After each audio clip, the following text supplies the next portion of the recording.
Hi, you guys. So I am back.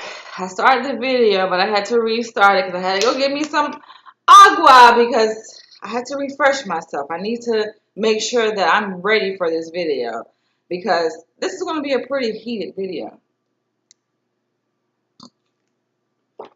So, sorry, you guys. I had to go ahead and get some water.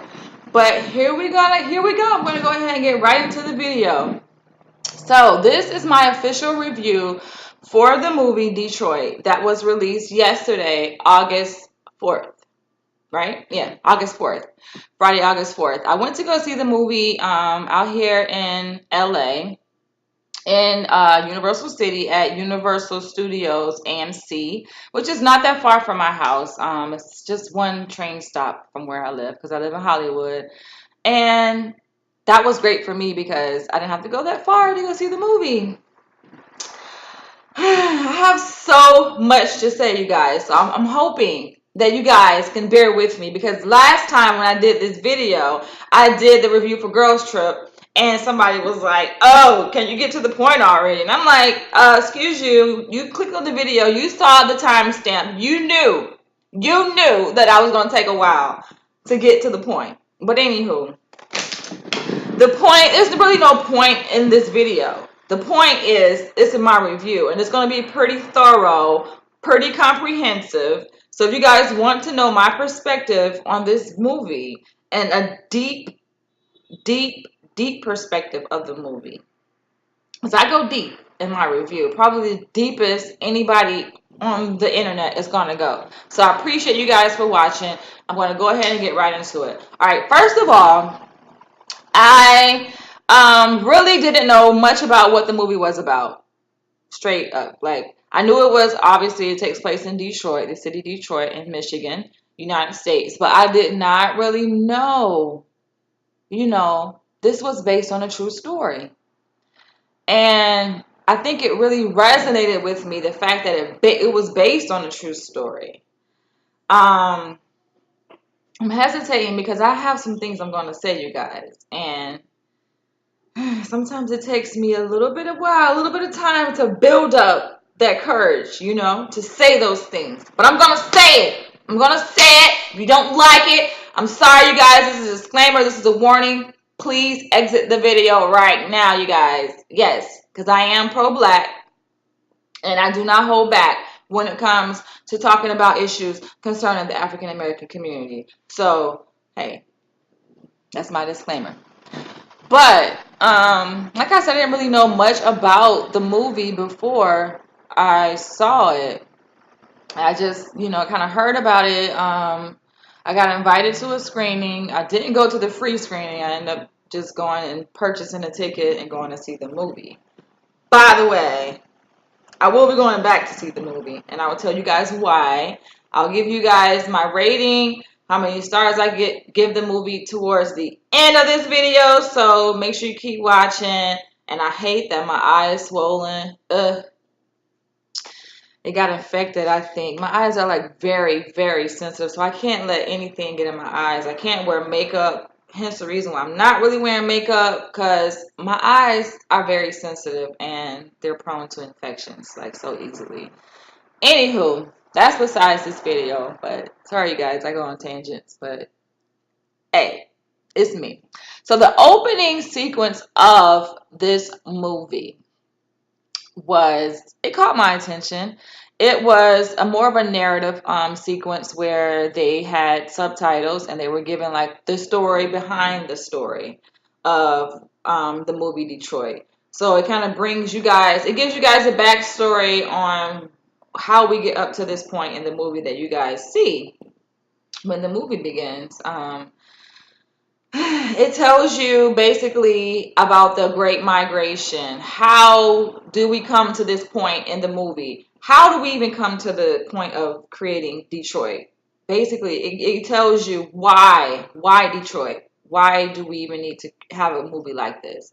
And so it started with the Great Migration from the South to the North. A lot of African Americans just were not satisfied with the conditions and the treatment that they were going through and experiencing in the South. So they saw many opportunities in the North. And you guys know with the Civil War and everything, how that played out. The North basically, this is the story that they put down in the books. Who's to say that this is what really happened and this is what's really true? But this is what we'll go with. So according to history, the North wanted to free the slaves who were in the South, and the South did not want to free the slaves. So they did not want emancipation. They wanted to continue with this whole system of cattle slavery. You guys know what that is. The chains, the whips, picking cotton. They wanted to continue with that. The North didn't want to. So it kind of created a divide between the North and the South. And the North, I think, was more, I guess, more progressive in their approach and in their ideas with respect to racism. And they just kind of wanted to integrate. They wanted to bring everyone together and just do away with this whole racism and discrimination. And the South was kind of just still in the past, and they didn't want to progress. So this great migration of blacks leaving the South and heading to the North took place around this time, but before the movie, before the actual plot begins. And it's crazy because the fact that they moved is like a whole migration, like thousands, if not millions of people migrated from the South to the North in hopes for a better life. I mean, who doesn't want to escape oppression, discrimination, and, brutality and racism and just, it's a burden just thinking about it. Who doesn't want to escape that? So they left. To their surprise, when they got to the North, it wasn't much different. Detroit, Michigan is considered the North. So they migrated. A lot of them ended up in Detroit. And to their surprise, it really wasn't much different than where they ran from. So they basically ran from one hellhole to another hellhole, essentially. And in coming to Detroit, they were met with the same stuff they were going through in the South. And it was brutal. Here's one of my criticisms of the movie. Because when I saw this play out, I'm like, okay, wait a minute, filmmaker. Wait a minute, writer. Wait a minute, director. What are you trying to do? I'm very critical when it comes to how our stories are told, how we are portrayed, especially in mainstream media, movies that make national, international publicity. Like, come on. Like, I don't like the idea that we have, people who have the money to create these mega stories, and obviously these movies they're nationwide. They're very widespread. It's not like it's in a little pocket in a small community and like an independent film where only a few hundred people or 1,000 people get to see it. No, we're talking about a mainstream big budget production that a lot of people, millions and millions and millions and millions of people are going to see. So yes, I'm very particular when it comes to how our stories are told. I'm sorry, you guys, for the shaking. But yes, I'm very particular in how our stories are told in the media. And so at that point, when it's like they kind of jumped from, in the movie, the migration, because they were kind of given the backstory. And again, this is with subtitles on the covering, like cartoon looking pictures. And I think the pictures were very artistic. This is like the opening sequence of the movie where we see kind of cartoonish like pictures of our African American story and the things that we go through. Pictures kind of depicting just our life during that time, but they were artistically done, creatively done. They kind of had like a cartoonish feel to it, and on overlay with that they put the subtitles that kind of gave the backstory. So they're kind of like giving you like a introduction to that point. And then we just jump to this the riots. I'm like, how we go from that to the riots? But I get it. I felt like it was a missing piece. And the missing piece, even though they talked about it in the intro when they were kind of giving the subtitles, it wasn't showing.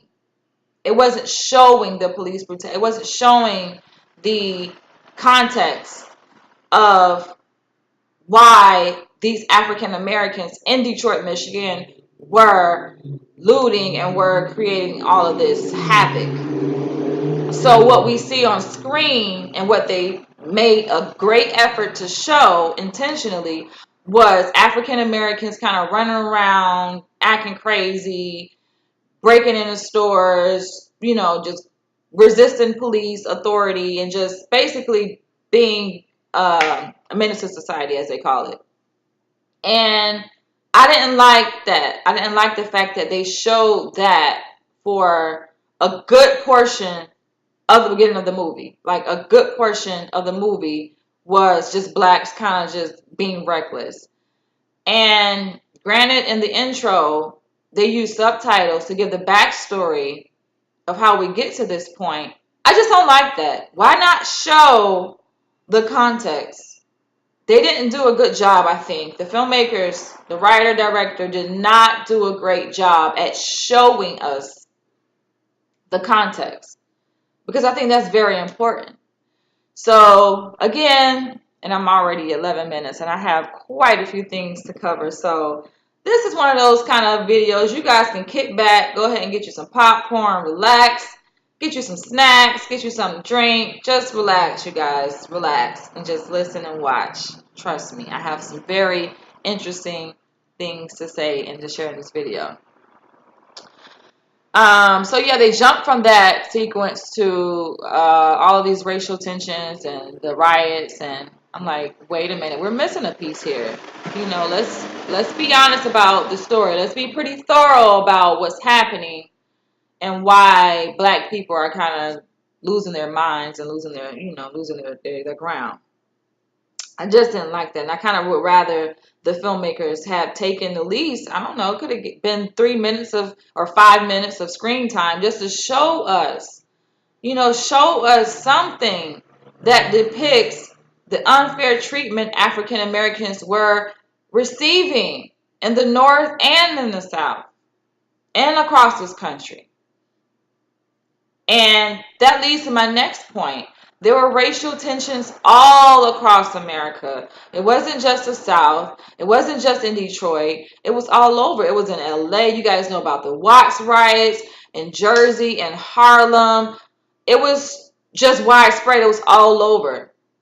And so usually when you have an epidemic that doesn't impact a certain group of people. This is not just something that's just impacting a handful of people. This is impacting a widespread number of people, and the fact that it is happening to so many African Americans, I mean, it should raise a concern that okay, it's not something is wrong with the system. It's not just African Americans are just going crazy, and I think in the movie it showed that. It kind of made it seem as though African Americans we're just going crazy. We just lost it, but it kind of doesn't do justice, I think, to giving us the context and showing us the context. Yes, you can give the context and subtitles, but come on, that's not enough. We need to show. You show us acting a fool, acting crazy, losing our head. Please show the context. But we're gonna get to that point. So there were racial tensions, and I think with the oppression, just with the pressures, I mean, same thing you see today. Black people were fed up, and not to mention poverty. I haven't even spoken about poverty. Poverty is humongous. It's important. It's a significant issue that impacts the African American community. Not only the African American community, but this movie focuses on the African American community. So I'm going to stick to that, and just the idea of not being able to provide for your family, an African American man not being able to provide from his family, think about what that does to his psyche. Think about what it does to an African American mother's psyche that she cannot provide for her child. And I think a lot of times, from the outside looking in, people will like to look at black people as lazy and say, oh, or they're just lazy. They don't want to work. They don't want a job. And that's not the case. I mean, when you look at history, you'll know it's in the history books. They kind of sneak it in movies like this movie, Detroit, in the beginning when they put it in subtitles or whatever. So you have to read and pay attention to know that, no, black people aren't just acting crazy, but this is a reaction to something. This is a reaction to systemic oppression and racial discrimination that black people are experiencing in jobs and housing and everything. Just stick to those two things, jobs and housing. I mean, if you're being discriminated against and you are having a hard time getting a job, so having a stable place to stay, having food on the table, what do you think that's going to create in a person? What do you think is that going to create? And it doesn't have to be a black person, it can be anybody. I mean, if anybody is put under those same situations and circumstances, what do you think that is going to create? Please answer that question. What do you think that's going to create? So there is a historical background and social context in which this movie takes place. And I just want you guys to be clear when you guys go see the movie, understand the context. And that goes especially for people who like to judge my race of people and make it seem as though we are crazy or something is wrong with us. And I'm like, no, something is wrong with this system. Um, there was a psychologist, Haitian psychologist, and his name is escaping my mind, but I will go and research it and put his name down so you guys can see it. Um, or is his name France? He was Haitian, but he developed the term sociogeny, basically, which refers to the idea that it's not an individual who has a psychological illness. It's the society who needs to be diagnosed, who has an illness. And that's my stance and that's my premise. That's my approach and that's how I go about understanding, conceptualizing the issues in the African American community. And not just African American community, but with all the clients that I work with, that there is something happening on a greater level. Because it's not just one individual experiencing this issue, it's many people experiencing it. So we know that there's something outside and impacting the individual. Let's see. My next point is the time setting. I think they did a great job with creating the historic feel of the 60s. Everything is on point when it comes to the wardrobe, to the scenery, to the locations, everything, the set design, everything kind of falls into place. So visually, it looks great. It looks like the 60s. It feels like the 60s. It feels like during that time. The hairstyles pretty much on point with how they were wearing their hair back then in the 60s. And I think back then they had perms. Probably before then they had afros. What you guys? Because I was born in the 80s, so forgive me if I'm wrong when it comes to fashion as it relates to historic times in African American community. But I believe that by the 60s, I think some African Americans were still wearing afros, but a lot of African Americans had perms.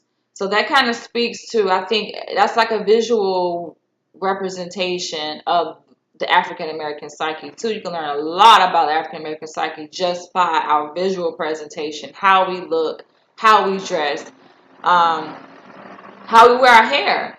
Whether our hair is perm, whether our hair is straight, is natural. It means something, I think, to our identity. It's a reflection of how we see ourselves on the inside. And a lot of that comes from racism and just white people hating black people. So we hate ourselves. And it's crazy because I had an interesting, very tantalizing discussion with my African friend on the phone last night. I mean, we spent like so many hours, like 3 hours talking about this whole issue, and it kind of started with the discussion of the Detroit movie, but it's crazy, man. This stuff is deep, you guys, and I can't really go too much in depth about the whole black identity thing, but just know that is my research interest. That's kind of like my clinical focus. That's my passion. My research interest lies within the African American community, particularly in researching black identity and the issues, psychological issues that come as a result of our black identity or lack thereof. Okay, so the riots, there's a question of whether or not riots and looting are right or wrong. And I guess depending on who you are, your race, whether you're male or female, I would say particularly your race, your ethnicity, will determine whether or not you believe riots and looting is an appropriate response to um, oppression, discrimination, police brutality. Is it appropriate? Because in the movie, I mean, they show in the beginning, some instances of police brutality and kind of the chain reaction to that with the riots and black people kind of losing it in the streets. Just, I'm talking about breaking stuff, bombing stuff, burning down buildings, just saying, fuck it, we don't care anymore. And one may say, well, that is totally inappropriate. Why are black people doing this to their own communities? And a lot of times it is their community, I guess you can say, where they live. But is it really theirs?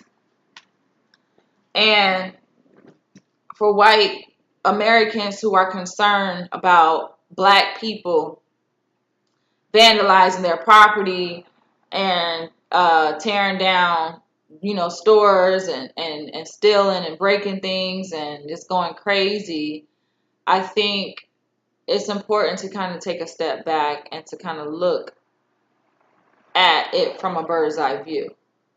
Don't just zero in and look at African Americans and say, oh, African Americans are doing this.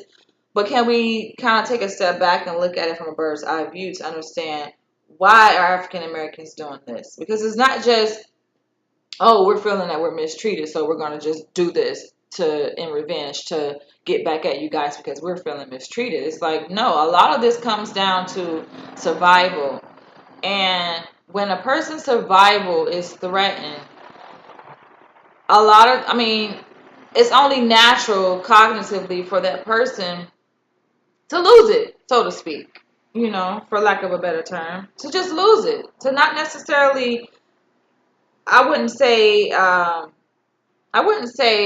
lot of psychologists would kind of look at it as, okay, they have lost their cognitive capacity to be able to make sound and reasonable decisions. But when it comes to one's survival, who can say what's a sound decision when it comes to one's survival? And not just on the individual level, but we're talking about on the grand scheme of things. And so to get things to make change happen, we know there has to be some kind of noise made. And a lot of times when African Americans try to do it the civil way by going to Congress or going to their local, law officials and policymakers, it's like nothing is done. So a lot of times to be seen and to be heard, what do? You act out. That's what children do. They act out. They have temper tantrums. They have a fit. They break things. They do this and do that.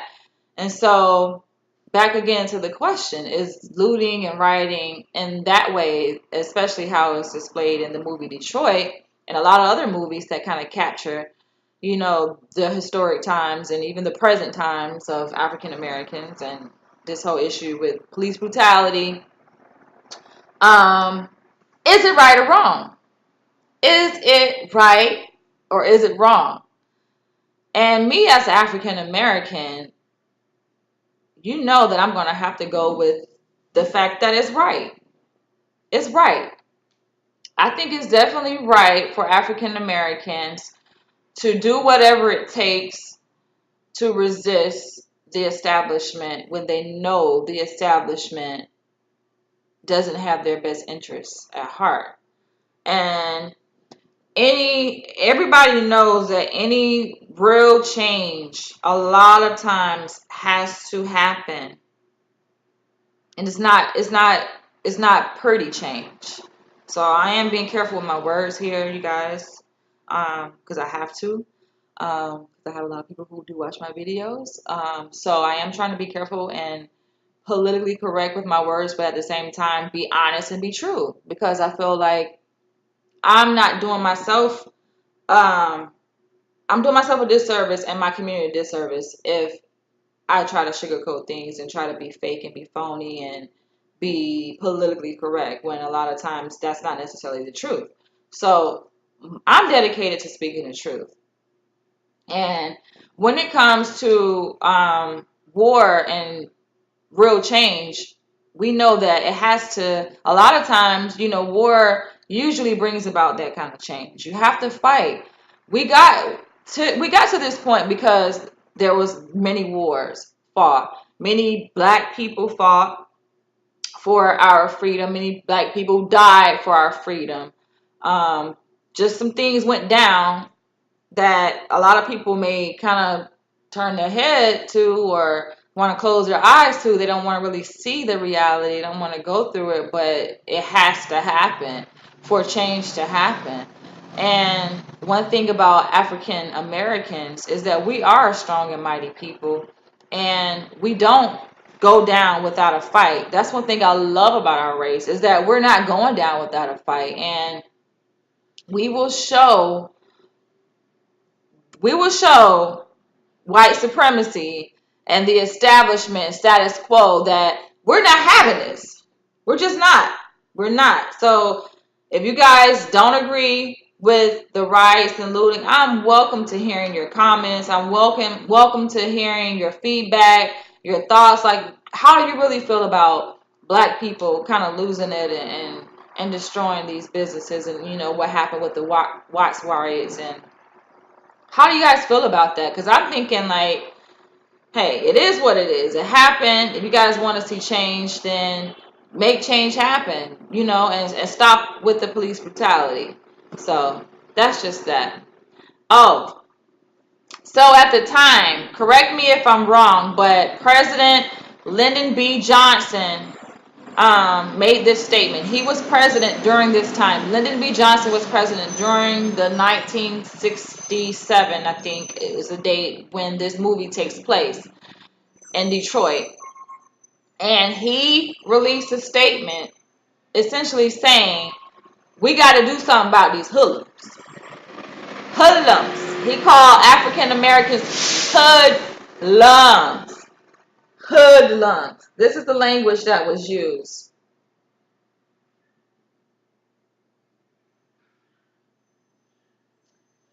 Okay, I was reading the text. Sorry, you guys. I'm doing so much at the same time.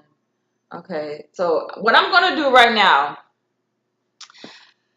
I'm going to consult Google, as I always do.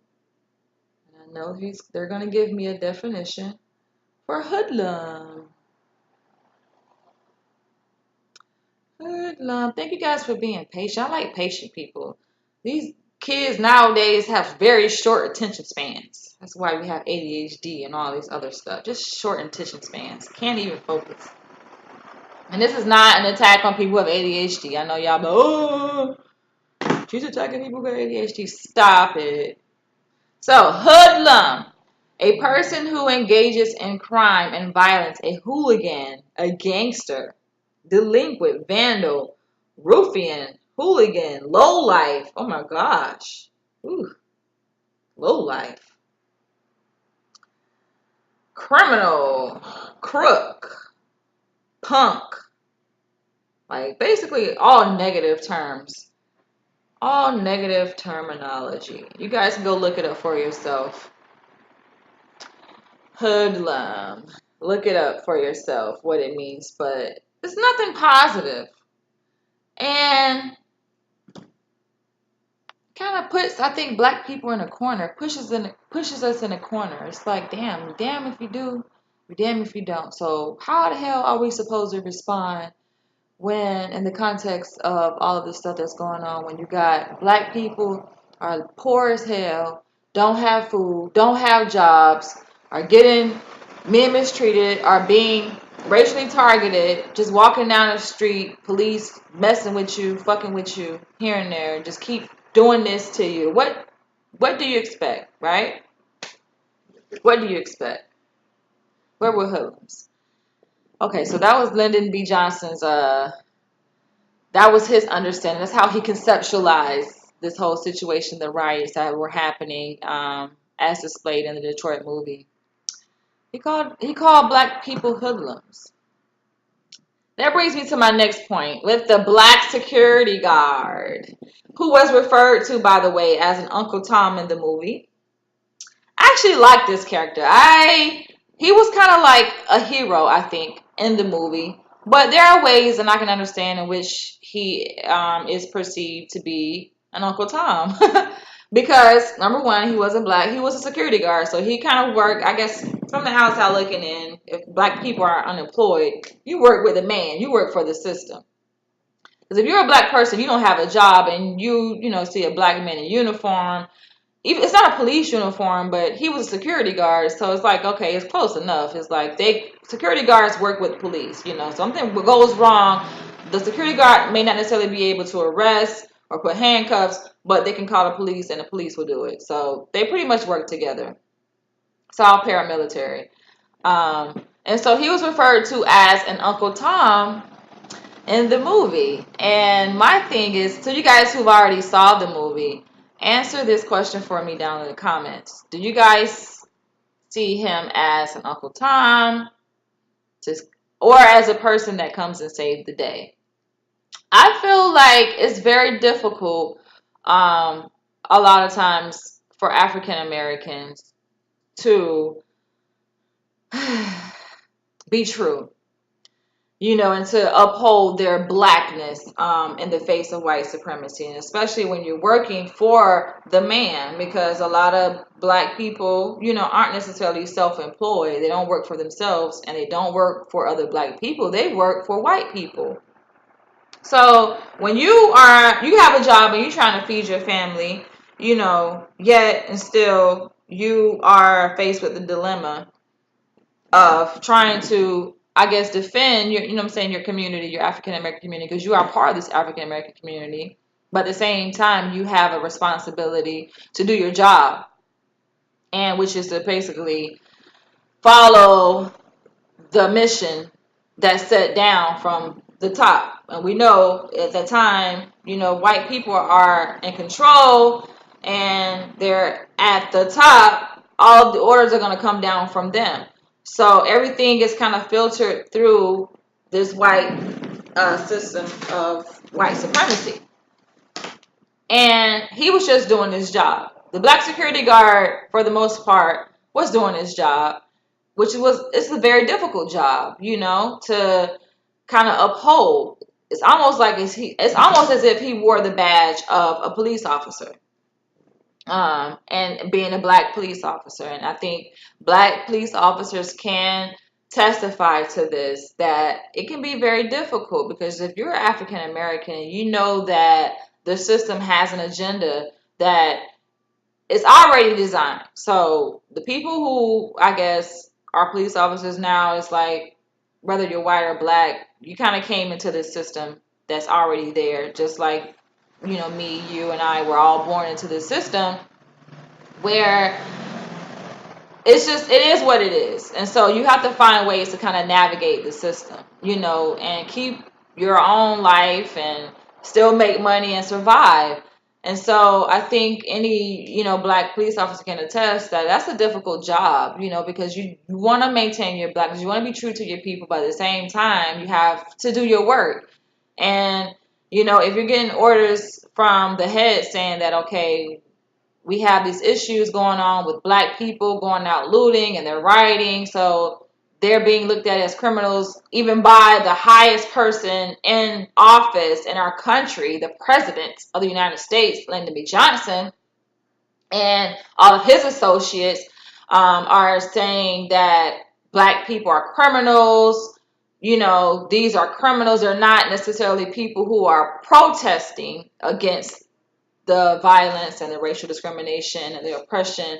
They are criminals. And I think there's a difference, I think, from a person who wants to stand up and fight and resist, this system versus a person who is just going out there and just committing crimes for no fucking reason. So I think there is a distinction that needs to be made with respect to that statement and, that label criminal, hoodlum, because I wouldn't look at those people who were doing that as criminals. I look at them as people who were very angry, who just wanted justice, who wanted to be treated fairly, and who had no other way to go about getting the respect and dignity that they deserve. And sometimes you have to die for your dignity and respect. So it is what it is. But the black security guard, as I was saying, his role in the movie was very, very hilarious, guys. Like it's funny because it's funny, but it's not funny. In the sense that he was just stuck in a hard place. He had no choice. He just had no choice. And the decisions that he had to make, some people will look at it like, oh, he's just been an Uncle Tom. But it's like he had no choice. Sometimes he have no choice. Sometimes you do have a choice, but when it comes to your own life, if you want to live, it's like, okay, do you die for the cause and stand up for your black people and go against and resist, your authority and resist the police officers that he was working with, alongside with, or, do you just do your job? And I think he was just doing his job. You guys got to go see it. Please put your comments, leave your comments below, because I would like to know what you guys think. I have a lot to say about this security guard, but I don't want to make the whole video about him, so I got to keep going. So the plot is awesome. Like, the plot being that it's based on a true life story. This really happened. This really happened, you guys. Let me say it again. This really happened. This is a real story. This really happened to three young black boys who were living in Detroit, who were essentially just racially targeted. They were just targets of the police. And they got killed. I don't want to give the story away, the plot away. It's a very interesting plot. And I just don't want to give it away. So you guys have to go see it. But it's very unfortunate, I think, what happened. What I did not like about the plot and how they displayed it in the movie is it took place, for the majority of the movie, it's like a torture session of black boys, black men. Not to say black boys, they were young. So, yeah, young black men. And I just didn't like that. And I felt like, I know this story is important. I know it needs to be told. And there's so many different ways you can tell a story. Oh my gosh, there's so many different ways you can tell a story. Me being a writer, filmmaker myself, I'm very motivated and by looking at other works by other filmmakers to see how they tell their stories, especially stories like these, social justice, social stories that bring awareness to social issues. And I just didn't like the way they handled it. I mean, I felt like the movie probably was, I don't know, over 2 hours long, and at least for an hour is a torture session. I mean, have you guys seen that movie Phone Booth? Oh, what's that other movie when they're like hiding in this closet the whole time, and the whole movie just takes place around, like, you're just in this one space like the whole time. And I guess, financially for the line producer, the people who manage the budget, I guess that's viable for them, being that it has kind of not that many locations. I mean, it primarily takes place in the streets of Detroit, and inside this, I guess it was a hotel room where the friends were hanging out at, and where the police came and ambushed them, and it was crazy, you guys. It was just crazy. And so, like I said, the whole movie kind of takes place in that one location, and the whole plot is pretty much torturing black men. And who's torturing them? The white police. By the way, I gotta look up. Give me a second, you guys, because I had to say this. I cannot avoid saying this, not saying it. I have to say this, you guys. So let me look up the cast of Detroit, because something really caught my eye when I was watching this movie. I'm like, dang. And I do know a few of actually know one of the actors in the movie. It was so sad. He got killed. Black kid.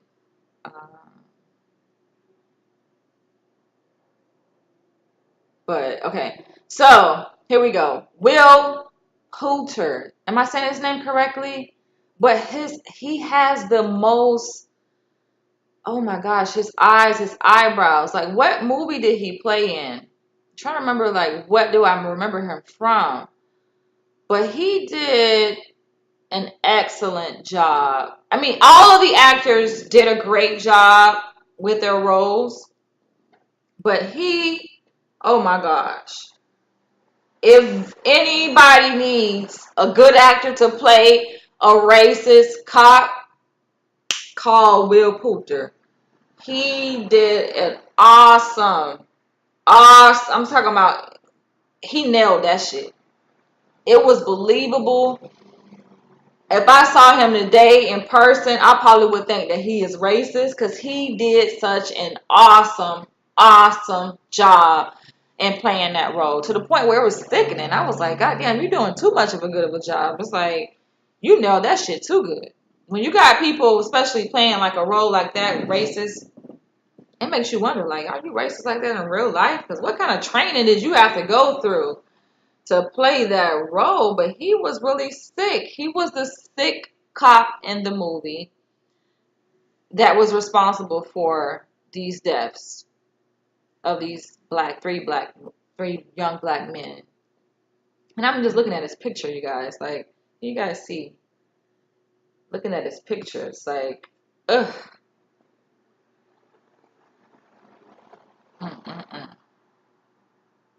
He's 6'2", but his eyebrows and those eyes, he has those piercing eyes. I'm like, ugh.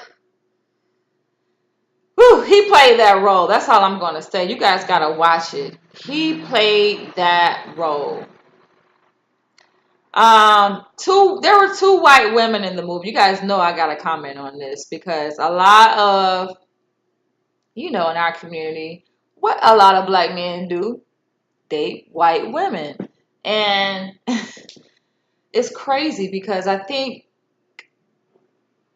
a lot of what happened in that hotel between those police officers and those those men, not just the ones who were killed, but all of them, because there was a handful of black people who were stuck in that hotel and pretty much held hostage by these white racist police officers.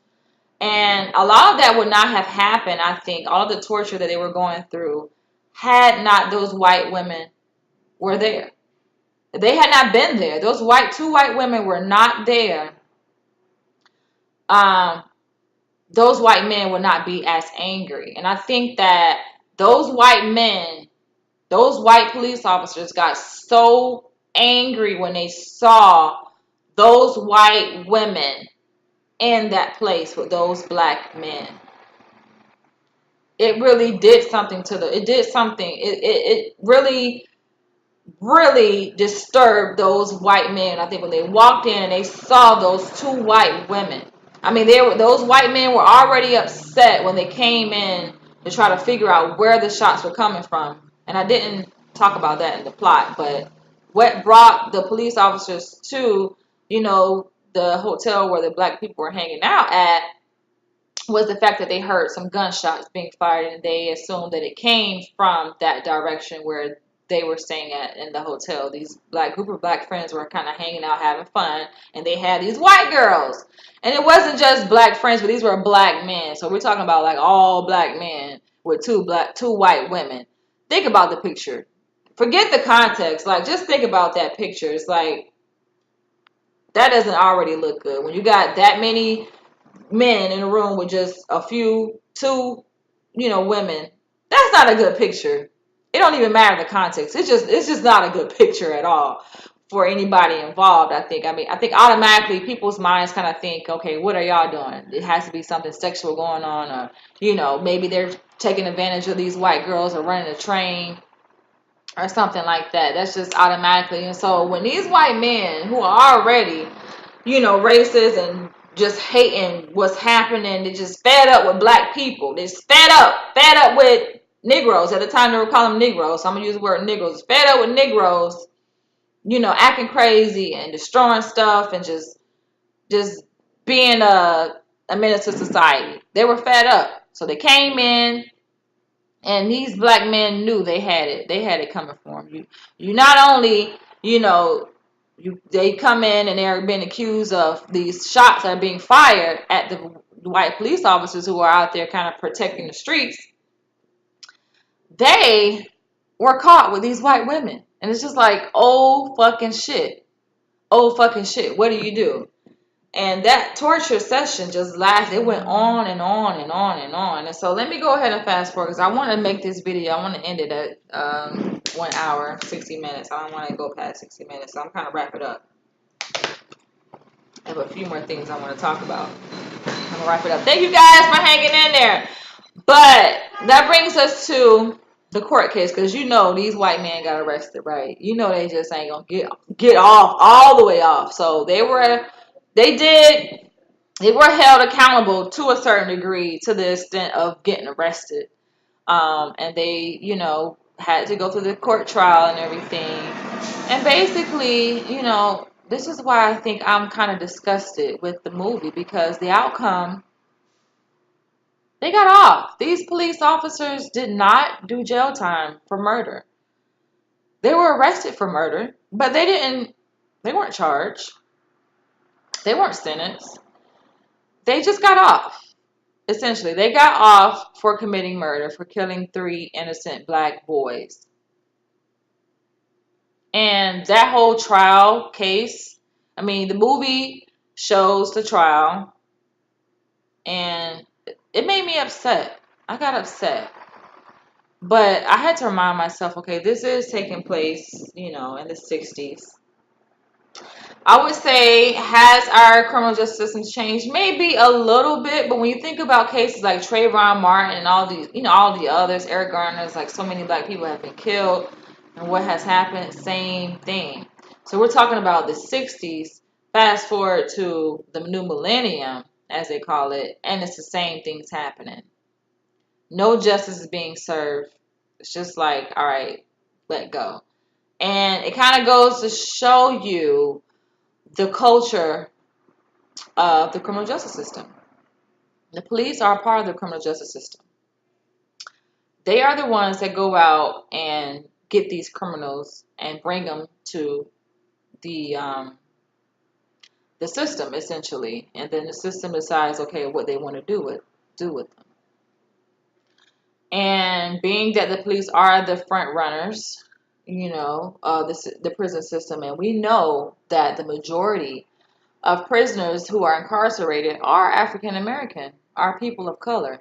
It's a very high proportion of African Americans that are living and sitting in jail right now. And of course, it can be a whole nother debate of, are they there, for crimes they committed, or are they there unjustly? And we know the answer to that question already. Just look. We have news out there that tells us what's going on. We have movies out there that shows us that blacks are being mistreated and being thrown in jail and being not only thrown, but being killed, for absolutely no reason at all, just for being black. Just because there's hate. There's because there's no way to explain that. So, yeah, they were let go. Sorry for spoiling the movie, you guys, but they were let go. And as I was saying, it kind of parallels to the current day. And you guys already know, like, I like to make a section for, I'm kind of hungry. 10:14 in the morning, next day, August 5th. And it's West Coast time. I haven't eaten. I'm eating some nuts. Sorry, you guys. But you guys know I like to talk about subliminal messages too, and movies. Um, I don't even think that the creators of this movie necessarily wanted to hide anything. It was nothing to hide. It's like so blatant. It's like no point in trying to look for subliminal messages when all the messages were clear. All the messages were pretty much in your face. But in case you guys missed it or didn't see the subliminal messages, I caught a few. Um, First and foremost, one that kind of is most relevant, I think, is the whole thing about the white women. And it takes us back to that movie Get Out. Black men being attracted to these white women. And, oh my gosh, it was a scene. Before they were caught up in this hotel with these white women, they were kind of hanging out, and when they first met the white women, the movie shows when these black men first met these white women. They were around the pool side. You know how black men do, looking at these white women. And I guess they were attracted to them for whatever reason. And me, I'm not the kind of black woman that's like, oh, black men need to stop dating these white women. I'm kind of more like, I'm pretty progressive and more open when it comes to that, because I feel like people can fall in love with who they want to fall in love with. Now, granted, Dr. Umar Johnson, if he's watching this, or anybody from the conscious community watches this, granted, we know that there is an agenda, and we know that overall, I guess it can have an impact. Interracial marrying can have an impact on the black community. I mean, if a lot of, let's say, financially successful African American men are marrying interracially, marrying white women, then essentially where is their wealth going to go? To, let's say they marry Asian women, it's going to go to the Asian community. If they marry a white woman, their wealth is going to go to the white community. This is what Dr. Umar Johnson, who is also a licensed psychologist, he preaches about this all of the time. And it's something that I think a lot of African American men don't take into consideration when they are dating. But I think at the bottom line, everybody has a right to choose who they want to date, who they want to be with. And a lot of times, I think love is colorblind. There's an argument that they say that love is not necessarily colorblind, that love is a function of your personal beliefs and values. And I kind of agree with that. So a lot of black people in general, are aware of, the whole system of white supremacy and racial oppression, discrimination, but they don't really take the approach of separating from the system, I guess, or being removed from the system. They kind of take the approach of integrating, and as a means of survival, integrating as a means of becoming successful. And I think for black men who date white women, that's a lot of times, I think, the reason why. It's just about survival. And having a white woman on your shoulder makes you look better to society than having a black woman on your shoulder. Because you already got one strike against you by being a black person, let alone a black male. So I think that's the reason that drives a lot of black men to date white women. And subliminally, I think the movie is trying to say, leave our women alone. Now, I don't know who the writers and directors of this movie are, whether they are white or whether they are black, but it's not going to change my review, my opinion of this movie. It still stands the same. It doesn't matter to me, I think, whether the makers of the movie are white or black. Because you can have black white people, you can have white black people. So at this point, it really doesn't matter the skin color. What matters is what's inside. Yeah, so it's just pretty much saying leave white women alone. Be careful with dating white women. Kind of same message of Get Out. Be careful with dating white women. Because look, it's going to get your ass killed. Simple as that. Straightforward. You see what happens. You get A, then you get B. It's just as simple. Some people say, oh, you're reading too much into it. Like, no. A happens, then B happens. Common sense, people. It don't take a rocket science to figure out if you do something, you do A, and then B happens. That's a cause and effect relationship. If you don't understand that, then you need to go back to school. You need to go back to school, people. Cause and effect relationship. But I mean, that's a clear message. And another subliminal, but it ain't really subliminal, it's kind of right down your face, is that with the criminal justice system, the outcome. If you are wrongly mistreated by police or even killed, that's just your ass. The system is going to protect the white. They're going to protect their status quo. They're going to protect their establishment. And so that's just the system. And as I close this video, it's a matter of us as African American people, and not just African Americans, but Africans who seem to hate African Americans for whatever reason. It's a matter of us kind of just coming to an awareness and acknowledging that the system, it is what it is. And how we go about changing it, it's going to require a strategic approach to go about changing it. I know I said that I kind of don't disagree with the looting and the rioting because I know where it's coming from.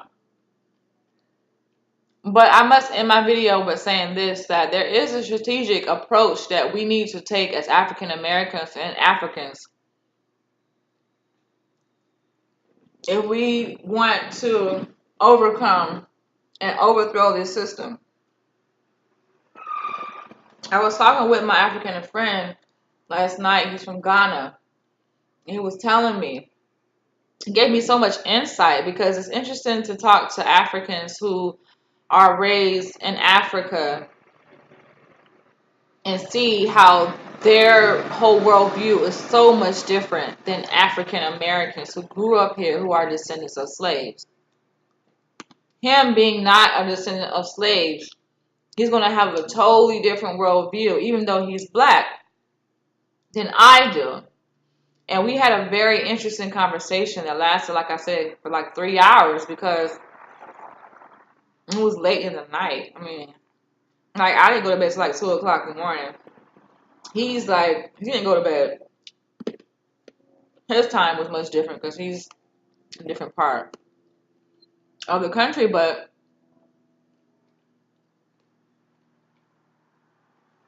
it just goes to show you that black people, we just have different points of view, even not just internationally between different nations in America and in Africa, but we just see things differently even within our own community. Blacks, we can't really come to an agreement, but I do have respect for his perspective because it's his perspective. It's, it's a function of how he was raised and where he grew up. And like he was saying, in Africa, we don't have these issues. Our identity was never threatened. We've always had a sense of pride in ourselves, integrity, esteem about who we are.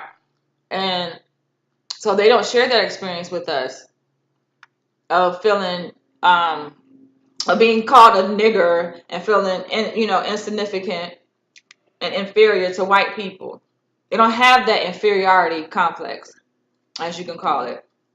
So it's just interesting. I think that that's one step in helping the Black community move forward, is to kind of link up with other Black people who aren't necessarily born in America, who don't necessarily share the same experience, to see what are their perspectives. I think his perspective is so motivating and so encouraging, because sometimes it's hard for us to get out of a situation when we're in it. Sometimes as Black people, we need somebody from the outside looking in to kind of give us some insight on the situation, how we can get out. And I'm going to make a whole nother video on that. But this is my review for Detroit. I thank you guys for watching. Thank you guys for tuning in. If you guys notice any other subliminal messages out there, please feel free to drop your comments below. I'm going to go see the movie again today, Saturday, August 5th, because it was an awesome movie. I love movies like this. I don't mind spending money going to see it over and over. I mean, I don't mind, because I feel like these are stories need to be told, and I know how the economics of the film industry works. I know how it works. You have to go and see the movie. That is how the producers know what movies to make. If you guys don't go see the movie, then they're not going to make movies like this, because they figure no one wants to watch it. If you go see the movie, this is how you tell filmmakers what movies to make. This is how you tell investors and producers what movies to produce. What movies are worth investing in by going to go see the movie. Don't bootleg it, you cheap, broke motherfuckers. Go see it. Go see Detroit. It's worth seeing. I saw the movie. I'm going to see it again. I'm not getting paid for this video. Not by the producers anyway. Maybe by YouTube, but not by the producers of the movie. So, it's not like they sponsor me or they pay me to say this. Everything I'm saying in this video is coming from my heart. This is how I feel. And I really do appreciate stories like this being told. I would see it 10 times, if I could. But after about the 10th time, after probably about the third time, it's just like, okay, this is enough. It's enough, I think, just seeing it one time, because it's pretty brutal. You guys are going to see some pretty brutal, ugly things happening to Black people. It's pretty brutal. And just to see the outcome of it. Only thing the officers got, they didn't get nothing. They just didn't go back to work, essentially. They didn't go back to duty. That's how it ended. They didn't go to jail. I think one of them maybe had to pay a fine of like a $5,000, but what the fuck is that? That's nothing. I mean, you have people that will raise money in the white community for white police officers when they commit crimes like this, so that they don't really have to suffer the consequences, because you got people that just really, in the white community, that just really still feel the same way towards Black people. They don't like us for whatever reason. And me and my friend was talking about that last night. It's like, why do white people hate Black people so much? Why? And if you guys go and say, oh, because we're hoodlums and, we're ignorant and we're niggers. No, please tell me before you guys, like, what made you guys even think of us as niggers in the first place? Like, let's go back. Answer that question for me in the comments. I'm open to different points of view. I respect different points of view, whether you are racist, you're white, you're Black. It don't matter. Share your comments below. Share this video. Thanks for watching. I give it 5 out of 5 stars because it's great. I love it. I'm going to see it again. And I may come back with another review. Thank you guys for watching.